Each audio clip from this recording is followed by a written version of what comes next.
Alright, what up ladies and gents? Welcome to another video by your favorite Asian robot, also hopefully your favorite DarkTide partner. Today I'm actually going to go through several beginner tips for those of you who may be starting your journey in DarkTide. Alright, you might want to know these little things because they can really help you, well, improve your gameplay and also do better in general. Let's start with tip number 1, okay? Here we go. Okay, so the first and most important tip that I can give you is that you need to ping enemies. Getting very used to the ping command is absolutely important in this game. Why? Because by pinging an enemy, your whole team will be able to see them and take them out quickly. Alright? You can also ping ammunition. You can literally ping health, healing, all that kind of stuff. You can't ping trash mobs, but most anything with an icon, including crafting materials, can be pinged. So get very used to pinging everything in the game that might be helpful to you and your teammates, primarily enemies. You see an enemy that needs to be eliminated, ping that so that your team knows exactly what you're doing. Alright? That is the first and most important tip. Get used to pinging. The more you ping, the better you're gonna be at this game. Alright? Get very used to using that function. Whether it's healing, ammo, grenades, whatever. Take a look at this. Alright, take a quick look at this. Let me jump down here. I open this crate, there's nothing in it. So, no need to worry about it, move on, right? But if you do find something inside it, like health, healing, whatever, or enemy sniper is hunting you while you're trying to gather things to, gather things for your team, you can ping them, and hopefully somebody will shoot them. Now, this is a bot match where, Jesus Christ, I'm trying to teach people, you fucking orb. Alright, anyway, in a normal situation, alright, your team will usually find something. Charger coming in, ping. Get very used to it, alright? I had to do this on a T1 so that I could at least showcase. Look at that floppy arm beauty. Okay, he's dead now. Anyway, ammo, ping, ping. Get used to pinging, alright? First and most important tip. Let's move on to tip number 2. Okay, tip number 2 concerns something called friendly fire. If you fire at your teammates, alright? Ping! No, I'm just kidding. If you fire at your teammates, right, they don't take any damage, alright? I'm firing at Guinevere the bot, and of course they will block your shots, but they don't take any damage. However, friendly fire does exist in this game because guess what? If you bring these bots over here, hang on. Okay, if you bring these bots over here and you strike this barrel, alright, this is a little thing called barreling. You will take damage, your bots will take damage, or well, your teammates will take damage. Don't hit barrels, please. That's the only source of friendly fire in this game, but it can be the most devastating source of death on higher threat difficulties. Please be wary of barrels, alright? That's tip number 2. Oh, we got a horde on the way. I'll deal with that and come back with tip number 3. Okay, tip number 3 is all about a little thing called coherency. This is something that people do not pay attention to, okay? As you progress through the game, you'll notice that many characters have feats, okay, or talents, if for those of you coming from Vermintide 2, that apply to allies in coherency. Are you seeing that wording? Allies in coherency? Every character also has an aura, okay? For the Zealot, for example, they give 7% toughness damage reduction to allies in coherency. What exactly is coherency? Well, let me show you. Okay, so coherency is represented by the blue icon that you can see in the buffs on the bottom side of my screen there, right next to my name. It will show a number 4 there because I've got 4 allies near me. While you're in coherency, your toughness will regenerate, alright?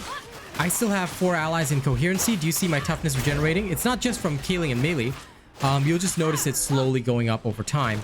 Even if I wasn't killing anything in melee, as long as I've got allies in coherency, my toughness regenerates. Do you see that? But the number now changed to 3 because 1 ally is out of my range. If I go too far away from my team, I drop to having only myself, alright? So you always want to remain in coherency with your allies in order to benefit them properly. This is very important, okay? That is tip number 3, because if you don't do this, you're going to screw yourself over and your team over, especially in higher threat levels.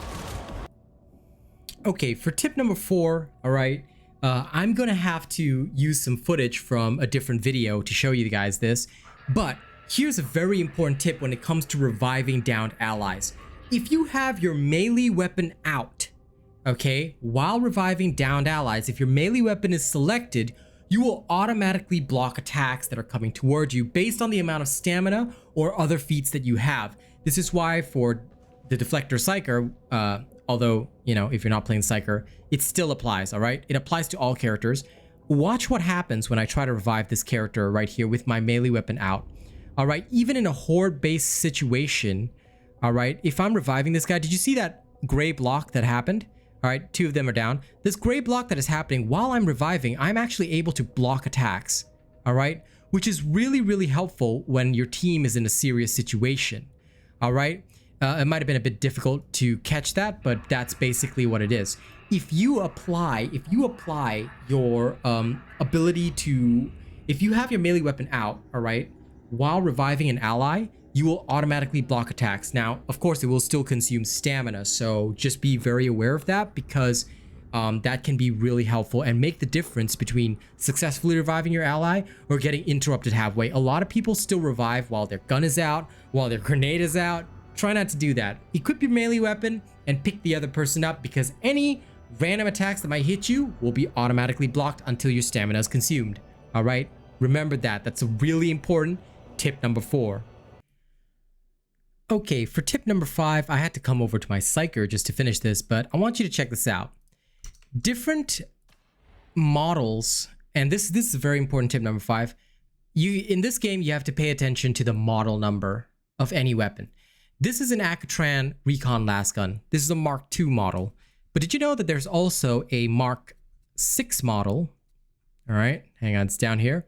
There's a Mark 7A model and a Mark 6D model. All right, how does weapon model impact upon a weapon? Well, let me show you. All right, this is the Mark II. The Mark II model is noted for being a rapid fire and high capacity weapon. Okay, and if you inspect it, it'll have a certain fire rate. This one fires at 11 bolts per second. Let's check that out. The Mark II is the fairly fast firing model that does fairly decent damage. All right, it's pretty good overall. Good ammo efficiency. That's what it does. Okay, let's change this over. Now I'm going to show you, this was a Mark II. This is why this game can be a bit confusing.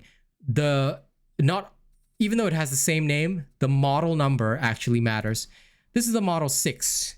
It is a torrent gun, ideal for mowing down hordes of enemies and controlling large areas of the combat arena with the weight of fire.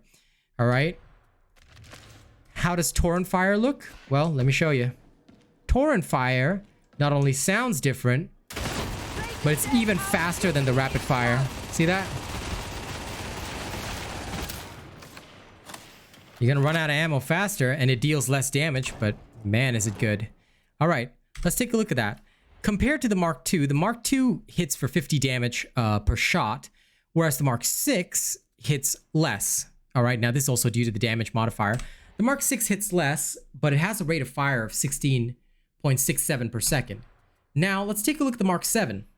The Mark VII is also rapid fire, but it's only got a fire rate of 7.6 per second and double the damage. Let's have a look at it. Here is the Mark VII. You'll notice a significant decrease in fire, but it is very damaging. So although it can't really control large areas of the battlefield, this one is more suitable if you really need to pop specials, elites, that sort of thing. It's still got good capacity, all right? And this is these enemies are set as T4, threat level 4 health enemies. But if you pay close attention to the model number, you will know what each gun is suitable for, all right? And this becomes very important. Guess what? Melee weapons also have different models that you might want to pay attention to. So even if something has the same name, now for the 4 swords is a bit different. 4 swords, there's only one model, the Mark II. Not every weapon for every character will have different models, but regardless of what character you're playing, all right? Aha, this is one good example. There's the Antax Mark V for the combat axe and the Rashad Mark II for the combat axe. Are you guys seeing that? Please pay attention to which model you are trying to use. This is because even if the guns have the similar name, they might function totally differently, as I've shown with the Akatran Recon lasgun. Mark II is different from Mark 7, and it's different from Mark 6. All right, pay close attention. Similarly with the lasguns, my god, that's a whole nother area of freaking weird. There's the Cantrell MG4, there's the Cantrell MG12, MG12 being the high damage, high capacity. The MG4 is the versatile, high capacity, and so on and so forth. All right, there's a lot you gotta pay attention to, so just be careful of that. But I hope regardless that this information has helped you guys, and that's it for my 5 tips for beginners in Darktide. All right, pay attention to these 5 tips and you will not go wrong in your journey. All right, knowing the right guns to use, pinging everything that comes your way. All right, not barreling your teammates, and having your melee weapon out, all right, whenever you want to res somebody is all very important. Also, coherency. Please stay in coherency for most of your feat benefits. Almost forgot that one. Last but not least, here's one last tip that I'm going to show you guys. It's not really part of the whole thing, but in case you guys didn't know, if you go under audio, right, voice chat is muted by default. I personally set mine to muted, but it's actually also muted by you are muted by default. You might have voice chat on, but you might be muted by default. Please make sure that you actually set your microphone settings to voice activated or whatever, push to talk. Go with that. I don't, because I'm a streamer, obviously, but you know, in case you guys need that. I hope it helps. Thank you guys very much for watching this video. Don't forget to like, share, and subscribe. If you like my content, then I ask humbly that you just help me get it to about, 200 likes. If you want to support that, it would really help me get this message, get this video out to more people. And of course, before we go, allow me to thank my channel members who make this stuff possible. Channel members are awesome individuals who support my content, and I really got to thank, starting from the very top tier. All right, Death Donnie 982 at Plus Ultra. We've got Jerry Fast, Joshua Moritz, Rogue Assassin, Old Mr. Green Buff, Zach NFG. They're all prestige members. Thank you guys so much. In terms of our honored members, we have Daniel Morris, Brian Lancaster, Mason, The Oculus, Wild Hunt, Coda CMF, AKJ, also known as Nuev, Kami SMH, Jammer Boy, Conrad C, Miss Eve, Jacob Gabrick, Nate the Great, Curtis Schussler, MJ, Shadow, Corey Ryu, Benjamin Savage, Lady Neo, Anarchy Inc., Greasy Burger, and Stefan Geyer. Thank you guys so much. Thank you to all of our cool bots as well. And I will see you guys on the next one, okay? Y'all have a great day. Y'all have a great time. Thank you very much for supporting my content.